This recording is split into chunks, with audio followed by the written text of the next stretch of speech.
The Hells Angels are the most notorious biker gang in the world, but how much do you really know about them? Join us as we break down everything you need to know about these infamous outlaws.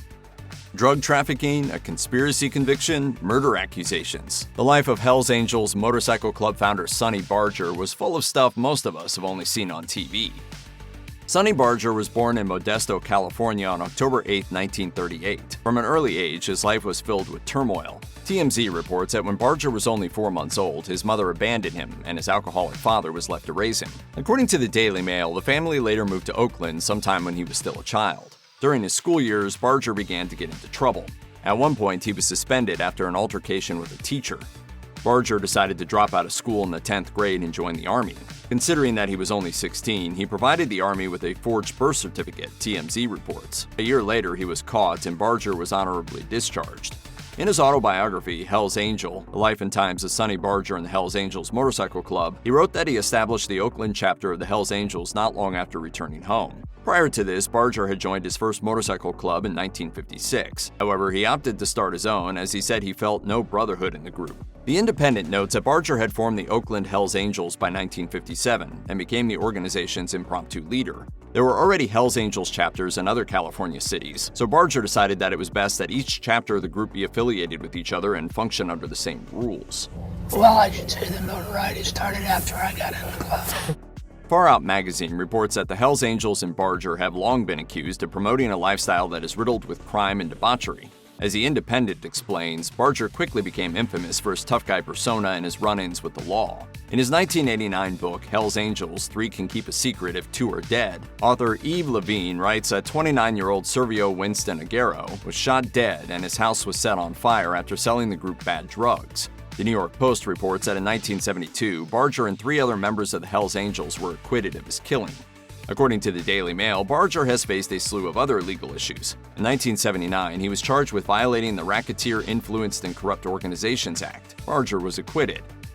The New York Post writes that despite being acquitted twice, Barger did go to prison for other crimes. In 1973, he was convicted on drug charges. In Angels of Death, Inside the Biker Gang's Crime Empire, Julian Scheer and William Marsden write that Barger was sent to Folsom State Prison. He was released in 1977.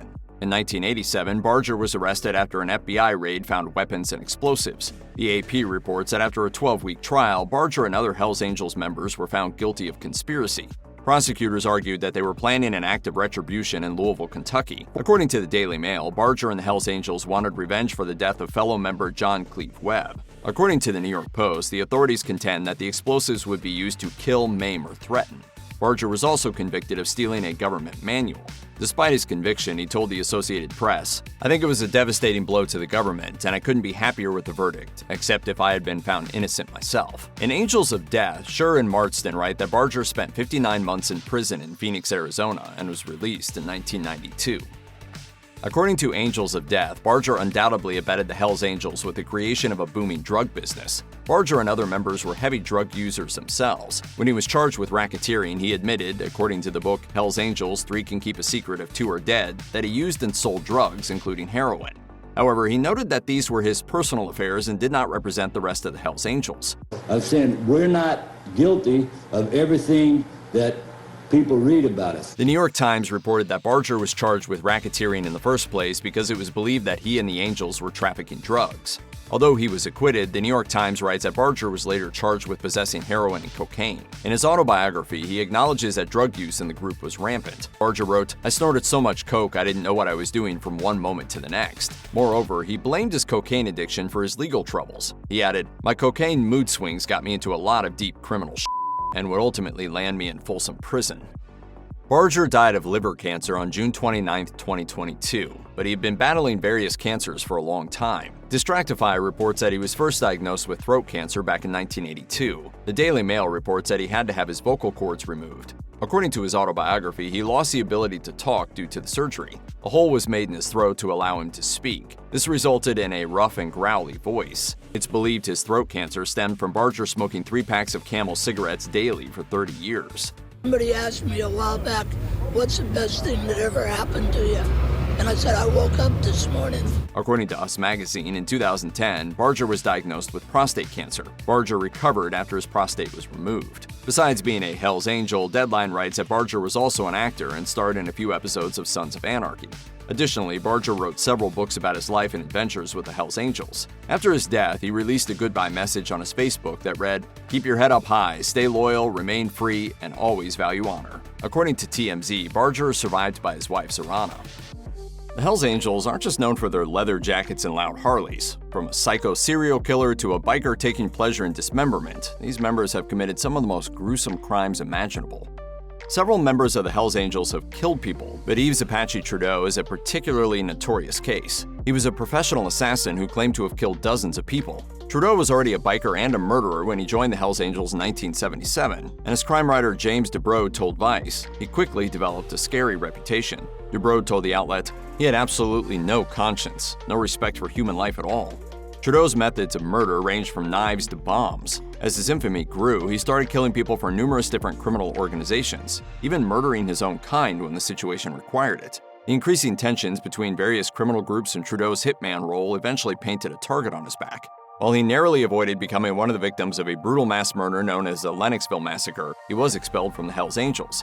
By 1985, he had a bounty on his head. He survived by switching sides. Trudeau became a police informant and pleaded guilty to 43 manslaughters. He was paroled in 1994 and started life under a new identity. However, in 2004, he was sent back to prison for sexually assaulting a minor. During this time, he became sick with cancer and died shortly after his release in 2008. Alan Pissarro might not have the longest criminal record among the Hells Angels, but seeing as his name is forever associated with one of the most infamous incidents in the organization's history, he deserves to be on this list. The Rolling Stones have a long career that's full of highs and lows, but when it comes to their darkest hour, many would likely name the tragedy at their Altamont concerts on December 6, 1969. The swiftly organized free concert at the Altamont Speedway has become infamous as the antithesis of Woodstock. It drew a crowd of 300,000 to a distant racetrack venue and used Hells Angels as security. This wasn't an ideal decision. The bikers' brand of maintaining order featured multiple violent incidents, the most notorious being the fatal stabbing of 18-year-old Meredith Hunter. Why are we fighting? Why are we fighting? We don't want to fight. Come on. In what might be the most highly publicized killing in Hells Angels history, Pissarro leapt down from the stage and stabbed the young man to death during the Rolling Stones performance. Sam, we need an ambulance. We need a doctor by that scaffold there. If there's a doctor, can you get to there? Pissarro was eventually acquitted because Hunter had drawn a gun and the case was considered self-defense. However, a nameless eyewitness told Rolling Stone in 1970 that the bikers specifically attacked Hunter before they even knew he had a gun. The eyewitness told the outlet, "So they're chasing through the crowd and they're hitting him, and one Hells Angel pulled out a knife and stabbed him in the back." When a man's nickname is Wolf and law enforcement suspects that he's been involved in 13 murders and 2 attempted murders, it's pretty clear that he's highly dangerous. This is precisely the case with David Carroll, a Canadian Hells Angel who has been on the run since 2001 and continues to elude the authorities. Carroll was a member of Quebec's notorious and violent Nomads chapter of the motorcycle club. However, he managed to evade capture when the police effectively ended the Nomads' reign of terror in a large arrest operation in 2001. Carroll remains the sole nomad who's still on the loose. But thanks to the Hells Angels' vast connections and his fluency in both English and French, he could be anywhere the organization has a presence. Reported wolf sightings have been made in countries that range from Brazil to South Africa and Australia, but the man has never been found. What's more, if people who know him are aware of his whereabouts, they're staying quiet as well. When fellow Angel Leslie Greenwood was standing trial for 2 murders in 2015, he specifically denied having any information about Carroll beyond the fact that he's on the run. Carroll would be in his 70s if he's still alive, so it's starting to seem unlikely that he'll ever be caught. One of the several Canadian Hells Angels on this list, and arguably the most powerful, Maurice Mom Boucher became a Hells Angel in 1987. From there, he began making moves in Quebec's criminal underbelly. He ultimately formed his own Hells Angels Nomads chapter, which quickly became a powerful player in a war Boucher waged against the region's other outlaw biker groups. It was all part of Boucher's quest to become the sole kingpin of the area's drug trade. The authorities eventually pinpointed Boucher as a prominent Hells Angels leader and a key player in the mayhem. At that point, he started applying his murderous tactics to law enforcement officials. Boucher ordered the deaths of 2 prison guards and the attempted murder of a 3rd one. The total death toll of the biker wars was over 165. Not every victim was a biker either. Thanks to the faction's use of explosive methods like car bombs, there were also innocent victims. It took the authorities quite a while to get Boucher behind bars. His first trial ended in an acquittal in 1998, but a second trial was more successful. In 2002, Boucher was handed a life sentence. He died of throat cancer in 2022 at age 69, 3 years before he would have been up for parole. However, parole may never have been a possibility for Boucher, considering that he attempted to assassinate a fellow criminal during his time in prison. The Hells Angels do live outside the law. We don't adhere to all the laws that society throws down to us. The scariest kind of criminal is unpredictable, and Hells Angel Benjamin Silva fits this horrible bill. In January 1981, in Lassen County, California, he and two other men, Norman Thomas and Joseph Shelton, started following a young couple they encountered at a gas station. They ultimately convinced the couple to stop their vehicle by impersonating a police car. What followed is something straight out of a horror movie. The three perpetrators hijacked the car and drove the kidnapped youngsters to a secluded cabin, where they proceeded to brutally torture them in different ways. The male victim was chained to a tree and left exposed to the elements while the attackers sexually assaulted the female victim. Eventually, Silva and Shelton shot the male victim to death with a machine gun, and Silva had Shelton dismember the body. After enduring the torture for 3 days, the female victim was shot to death. Silva was placed on death row for his part in the crimes in 1982, but the Lassen County District Attorney withheld important information while handling the case. This caused Silva's death sentence to be overturned. Silva eventually received a new sentence of 25 years to life. Phil Boudreau's criminal record pales in comparison with some other folks on this list, but he has a pretty good chance of being one of the most physically dangerous people in the Hells Angels. After all, he's not just the vice president of a Nomads chapter. He's also a former Olympic-level boxer who competed at the 1996 Atlanta Summer Olympics. Boudreau has clashed with the law numerous times, the worst of them being exactly the kind of thing one might expect from a top-level boxer who's also a Hells Angel. In 2004, Boudreau beat up 2 people, breaking one victim's jaw in 3 places. For this, he spent 2 years in prison and was placed on a long-term offender list for 10 years. However, Boudreau violated the terms of the list with multiple failed drug tests and by associating with criminals. Apart from breaking the law himself, Boudreau has also been on the receiving end of violence. In 2016, he was riding his motorcycle when he was shot twice in a drive-by hit. He survived the attempt on his life. Adam Lee Hall isn't just a prominent Hells Angel in Peru, Massachusetts. He's also a convicted triple murderer. Along with 2 accomplices, Caius Veovis and David Chalou, Hall was sentenced to life without the possibility of parole in 2014 for a gruesome case that involved the shooting and dismembering of David Glasser and 2 of his friends. Hall and Glasser had a history of animosity, which culminated in the triple murder in 2011. When the victims' bodies were found in a ditch, the authorities immediately charged Hall, Veovis, and Chalou. Yeah, I'll see you all in hell, Tootie, remember that.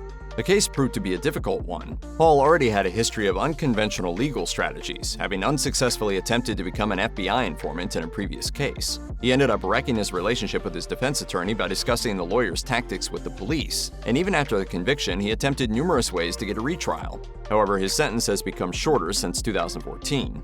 Hall was originally convicted of kidnapping Glasser in 2010, but this was ultimately overturned in 2020. This has left him with 4 consecutive life sentences instead of the original 5. In 1984, British Hells Angel David Richards and his girlfriend killed a 16-year-old boy, Michael Groves. The murder was a particularly gruesome one that involved a hammer, a wrench, and a knife. Afterward, Richards wrote the motorcycle club's name on the wall with the victim's blood. In 2005, Richards walked out of Sudbury Open Prison and resumed his life like nothing had happened, interacting with his parents and taking a trip to Ireland without any issue. The police did notice that he'd escaped and marked it on their system, but didn't do much to actually find him. The situation lasted 9 years. The truly unnerving thing about the case is how easily Richards slipped through the cracks. Granted, Richards was a much older man, but he was still a known Hells Angel who had committed a brutal murder, so it seemed strange that he could escape for such a long time. What's more, during his years in freedom, he was able to claim benefits and use his passport without any issues. At one point, he complained to the police about misbehaving kids. Although Richards was eventually caught and returned to jail, Grove's family wasn't very happy about the situation.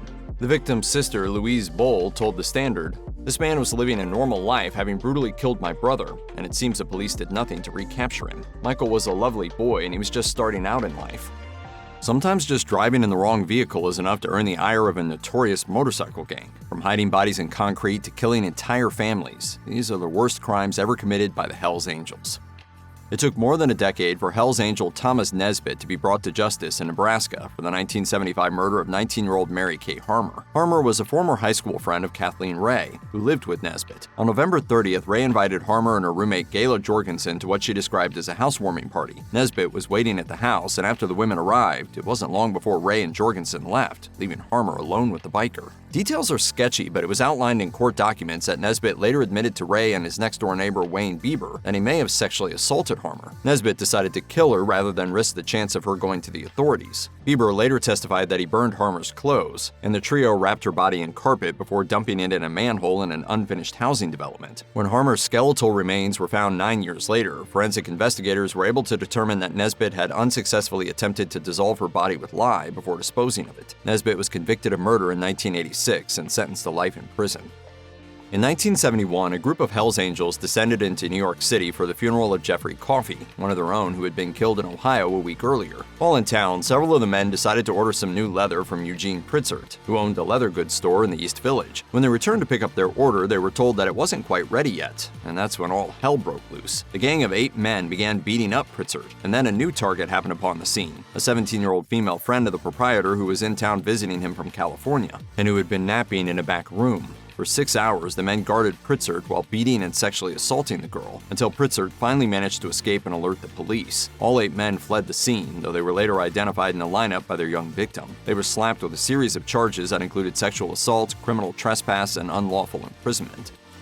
In October 2001, members of the Mesa, Arizona chapter of the Hells Angels took part in a crime for the pettiest of reasons. 45-year-old Cynthia Garcia had been brought back to the clubhouse to party by a biker under consideration for membership in the club. According to the book Angels of Death, Inside the Biker's Global Crime Empire, Hells Angels Kevin Augustiniak and Paul Eichscheid became violent with Garcia when she refused to participate in a sexual act. She was then thrown to the floor and attacked until she lost consciousness. Augustiniak and Eichscheid then threw Garcia in the trunk of a car and drove her out to the desert, where they stabbed her to death and partially decapitated her. Augustiniak would be convicted of second-degree murder and sentenced to 23 years in prison, while Eichscheid received a 19-year sentence on the same charge. This guy hopefully will never get out of jail, at least for a long time, for what he did.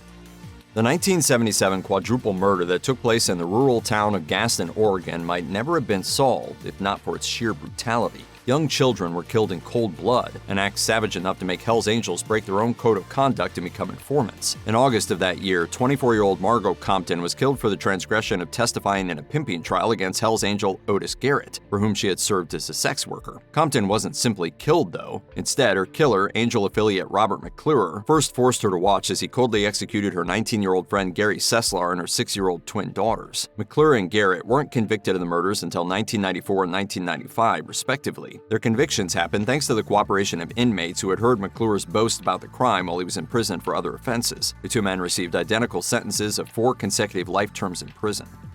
In the summer of 2020, the Jake's Roadhouse Bar in Arvada, Colorado became the site of a furious gun battle between members of the Hells Angels and rival biker gang the Mongols. The dispute began in the parking lots and quickly spilled out into surrounding blocks. By the end of it, 43-year-old Hells Angel William Henderson was dead of a gunshot wound, while 2 of his friends were hospitalized with multiple gunshots. Additionally, 2 uninvolved individuals were injured after being run off the road by fleeing bikers, and another was clinging to life after attempting to break up a fight. That man was Ryan McPherson, the lead singer of the rock band Nightwolf, who had just finished up their first set when all hell broke loose. McPherson's bandmate Jay Halpern told CBS News that his buddy stepped in when he saw a man being beaten with a motorcycle helmet. That weapon was then turned on him and he suffered a traumatic brain injury. 7 months after the incident, 10 individuals had been arrested and McPherson was still on the road to recovery. We couldn't believe what was going on.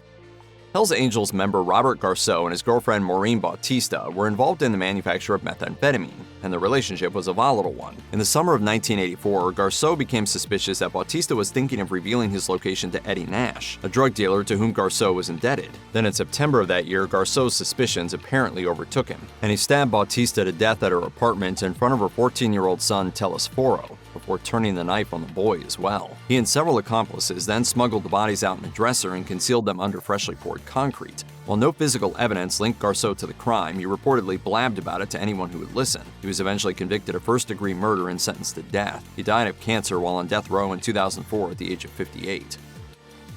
One of the most heinous crimes in the history of the Hells Angels was carried out by Gerald Lester and Charles Diaz of the Vallejo, California chapter. In 1986, William Grondalski was expelled from that chapter for reasons that remain murky. Authorities later determined that he may have kept contact open with Terry Dalton, a disgraced former member, and may have also been selling drugs on the side in his club's territory. Whatever the reason, on October 1986, Lester and Diaz paid a visit to his house that Grondalski shared with his wife Patty, his 17-year-old stepson Jeremy, and his 5-year-old daughter Dallas. An argument ensued, and Lester shot Grondalski in the face with a 9mm pistol. Not wanting to leave any witnesses, he then shot Patty and Jeremy as well. Diaz then attacked the young girl with a knife. Lester complained that it was taking too long to finish her off, so he fatally shot her. The two then set the house on fire to attempt to cover up their crimes, but they left behind enough evidence to point investigators in their direction, and both were eventually sentenced to life in prison.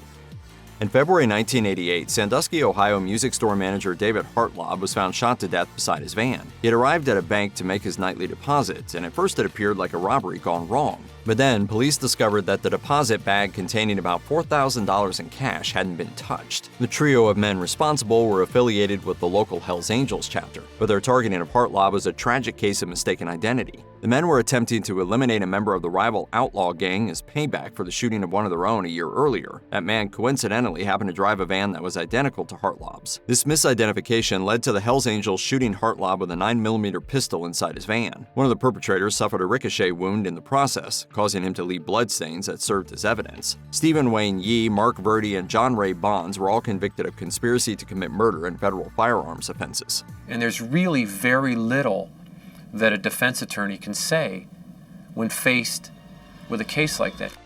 In February 1972, Alameda, California longshoreman Bradley Parkhurst and his friend Clyde Burke went to the home of Connie Perry, who happened to be the girlfriend of a man who was close with two Hells Angels, Russell Bia and Marvin Gilbert. Perry brought the visiting pair down to the basement where Gilbert was working on a motorcycle frame. Gilbert commented negatively on the way Parkhurst shook hands by using a racial slur. When Parkhurst took offense, a fight broke out between the two of them. Perry ran to get Bia, who quickly descended the stairs and pushed Burke up against the wall. Gilbert then proceeded to beat Parkhurst until he was near death and begging for him to stop. Gilbert and Bia eventually did relent. They left, leaving the others to tend to Parkhurst. It was twice attempted to revive him by injecting him with methamphetamines, which prompted him to go into convulsions. After 3.5 hours, Parkhurst died, and the condition of his body left little doubt as to what had happened. Gilbert and Bia were ultimately found guilty of second-degree murder. If your day job found out you were a member of an infamous motorcycle club, what would happen? And how would the Hells Angels react if they thought you betrayed them? Many motorcycle club members are regular folks when they aren't fooling around with their choppers. It takes money to buy a big motorcycle and maintain it. So why not work a 9-to-5 job when you aren't riding from town to town with your biker buddies? That was how life was for former Ventura, California Hells Angels president George Christie in the 1970s. Aside from being a family man with a wife and children, he was making a more than decent living with the Department of Defense. He was also a Marine reservist. It just so happened that he also really loved the biker gang lifestyle. Not long after Christie became an official Hells Angels member in 1976, the Pentagon got wind of his secret life and gave him an ultimatum. He told KQED, "Once they found out I was a member of the Hells Angels, they basically gave me a choice, them or us." I got up and said, "Well, I'll see you guys." It was a big step for me, and I basically immersed myself in the outlaw bike world. Asked why he chose the Hells Angels over the financial stability of the Department of Defense job, Christie explained that it was similar to how a wannabe Old West gunfighter would suddenly change his mind and start hanging with the outlaws after being exposed to the James Gang or Billy the Kid. We made a pact, remember? You, me, and Chavez. Pals, forever. As another former high-ranking member of the Hells Angels recalled, being part of the organization and keeping one's badge took a lot of work behind the scenes, to the point where after a few years, it was no longer just about partying and riding around. Former downtown Toronto Hells Angels Sergeant-at-Arms Dave Shanky Atwell said in an interview with Maclean's, "You have to pay club dues to buy into the clubhouse and help sell the supporters gear, like t-shirts, which makes a lot of money. We drove all around the province, even in pouring rain, for mandatory parties. It was very corporate." He also talked about how Hells Angels chapter meetings would actually involve someone taking down the minutes, just like you would in an office board meeting. Not exactly your stereotypical born-to-be-wild lifestyle. Atwell also looked back on how he started out with motorcycle clubs. Before his original club, the Paradise Riders, was absorbed into the Hells Angels, the group was made up of average, everyday guys with a love for big bikes. Sure, there were some members who dabbled in drug dealing and other crimes, but there was nothing on an organized level, at least not yet. But when Atwell became a full-fledged Hells Angel, he lost his security job. That's when he started selling drugs. He explained, "I'd make $1,700 per kilo of cocaine, delivering it a few blocks away, stashed in a KFC bag. I'd rent a car or take public transit to make the dead drops. That was my life. I lost a lot of old friends. Everyone was surprised when I became a Hells Angel, but I saw the individual, not the patch. When I saw what the patch did to those individual people, it turned me off." George Christie also ran afoul of the law multiple times after becoming a full-time Hells Angel. According to KQED, he had separate stints in prison for murder, dealing prescription drugs, and conspiracy to firebomb a couple of local tattoo parlors. He was found not guilty of the murder charge after a year behind bars. It isn't only rival bikers whose lives are at risk when any given motorcycle gang has a score to settle. Regular folks also find themselves in grave danger during such situations. Writing for Narratively, Christie went into detail about how even in his younger days, he was staunchly against the Hells Angels' use of bombs as a weapon in gang warfare. He was disturbed by their potential to harm innocent civilians, and how cases of collateral damage could lead to unwanted attention from the police. This, he said, was an unpopular opinion among his associates, who suspected Christie of being weak, an undercover cop, or an informant. I didn't feel like I was in a motorcycle club anymore. I felt like I was in an urban army. There was a specific incident in the late 1970s that stood out for Christie. Hells Angels prospect Thomas Heath orchestrated a scheme where he would walk into a bike shop and ask one of the mechanics, who was affiliated with the rival Mongols, to change his flat tire. The tire had a bomb inside it that would detonate once the valve was unscrewed. Mechanic Henry Jimenez agreed to change the tire, and when he did, the bomb went off, killing Jimenez and 15-year-old Raymond Hernandez, whose older brother was a Mongols member. It wasn't just the death of an innocent teenager that bothered Christie. He was also appalled by how Heath, as he claimed, showed no remorse for his actions.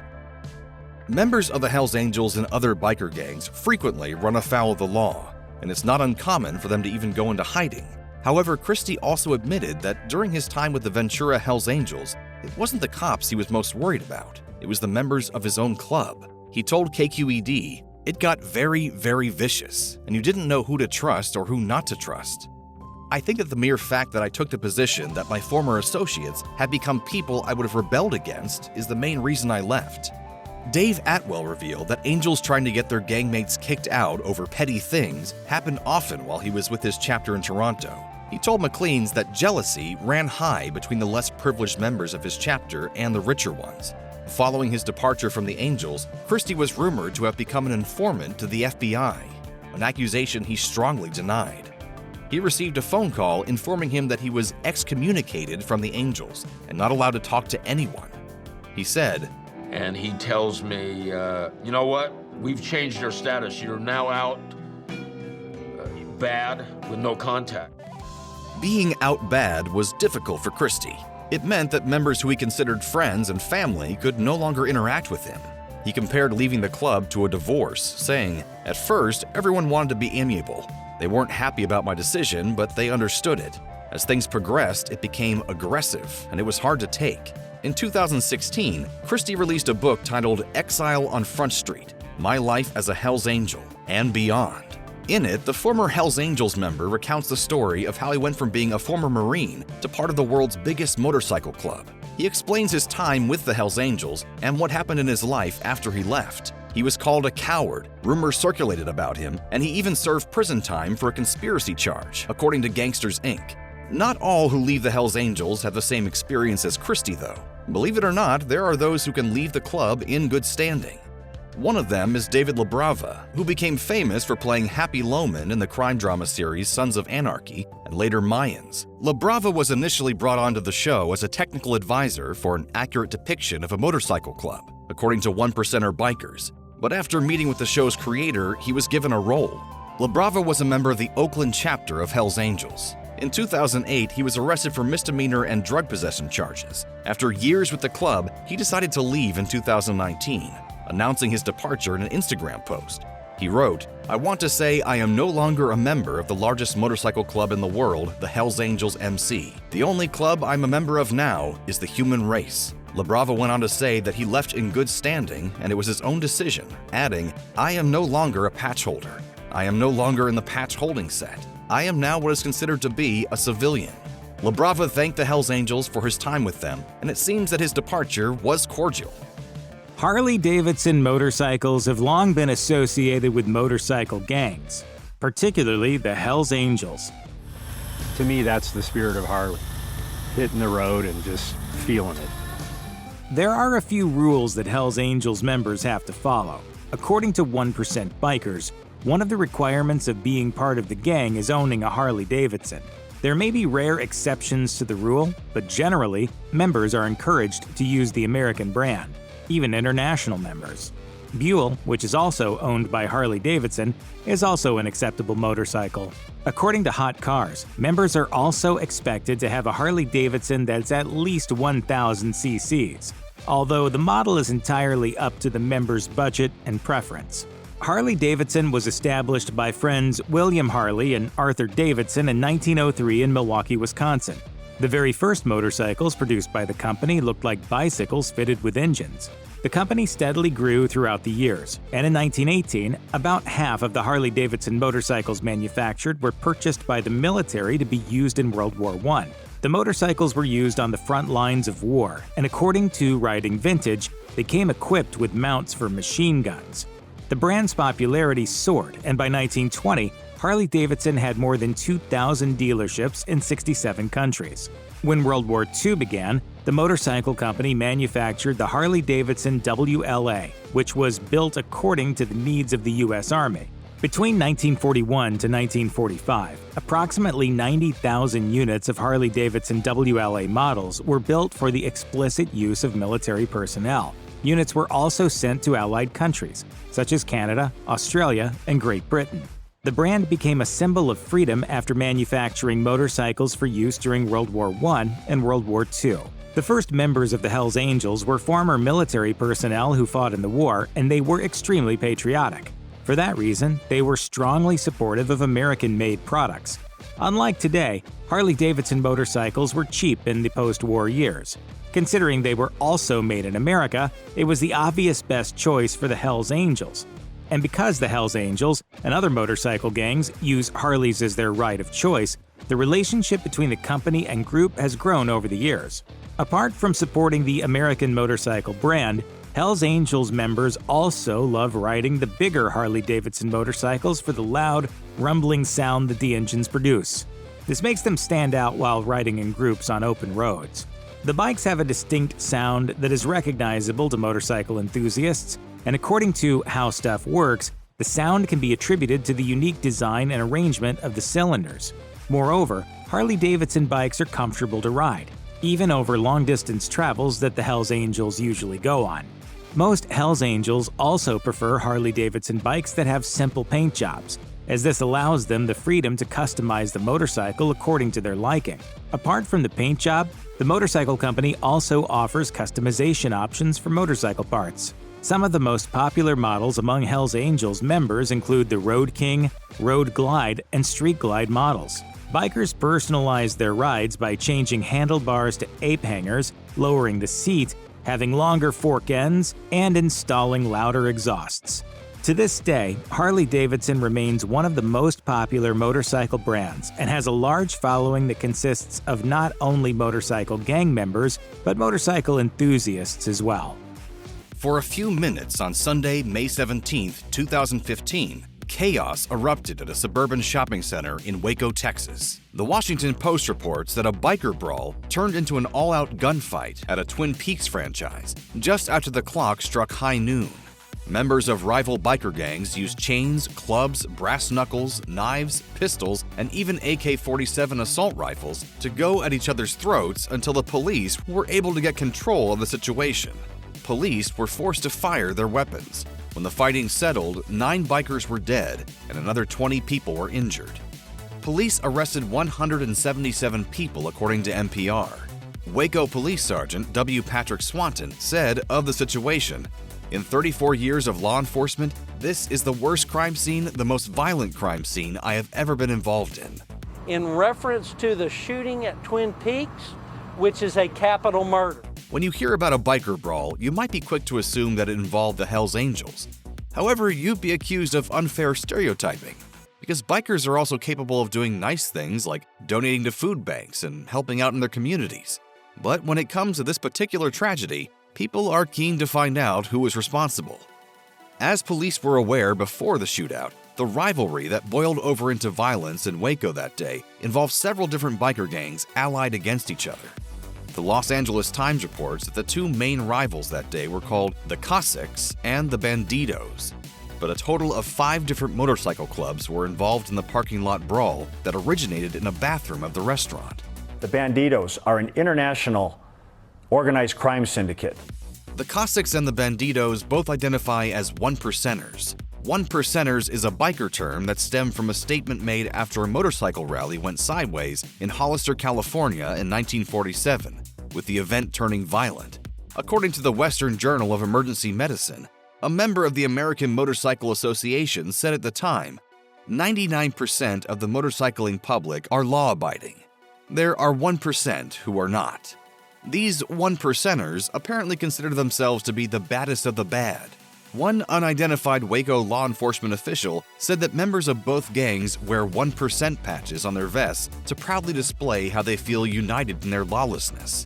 This also means that they are considered willing participants in organized criminal activity. According to the Cossacks' website, their crew lost 7 men that day, whom they refer to as the Waco 7. The Cossacks vow on their site to never forgive and never forget. As for the Bandidos, their memorial page doesn't specify how the 20 fallen brothers pictured died, but their slogan is telling. It says, "We are the people our parents warned us about." Though they weren't involved with this particular devastating event, the Hells Angels still consider themselves to be one-percenters, and therefore above the law. According to the U.S. Department of Justice, there are around 300 outlaw motorcycle gangs, or OMGs, operating in the U.S. Out of these gangs, the Hells Angels, Bandidos, Mongols, Outlaws, and Sons of Silence reportedly have the vastest criminal enterprises that are heavily involved in drug trafficking and smuggling, both domestically and internationally. With so many one-percenters out there dedicated to competing causes who also have no scruples about getting violent, biker gang clashes are bound to happen. This was by no means Waco's first shootout or siege, and Waco Police Sergeant W. Patrick Swanton said biker gang crime and violence is an issue that extends far beyond his jurisdiction. Swanton said, per the Los Angeles Times, "This is not a Waco problem. This is a national problem." In the end, in 2019, all of the charges and subsequent 155 grand jury indictments alleging involvement in organized crimes were dropped. No one was ever held accountable for the deaths, injuries, and violence outside of the Twin Peaks that day in May 2015, according to NPR, which reported that it's believed 4 of those killed were shot by police. Still, none of the violence or killings was perpetrated by the Hells Angels.